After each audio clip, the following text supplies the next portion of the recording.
నీ అందం పొగిడే అవకాశాన్ని కవులకు సైతం ఇవ్వద్దు. మరి నాకై పుట్టిన నీకైతే అది పూర్తిగా ఇవ్వచ్చు. నీ భారం మోసే అదృష్టాన్నే భూమికి సైతం ఇవ్వద్దు. నేనంటే మెచ్చిన నీకైతే అది వెంటనే ఇవ్వచ్చు. నేను హత్తుకుపోయే భాగ్యాన్ని నీ దుస్తులకైనా ఇవ్వద్దు. నేను హత్తుకుపోయే భాగ్యాన్ని నీ దుస్తులకైనా ఇవ్వద్దు. నీకై బ్రతికే నాకే ఇవ్వచ్చు.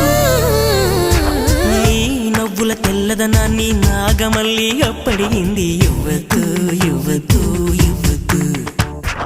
నీ పెదవుల ఎర్రదనాన్ని గోరింటాకే అరువడిగింది. ఇవ్వద్దు ఇవ్వద్దు ఇవ్వద్దు. నా వాకిట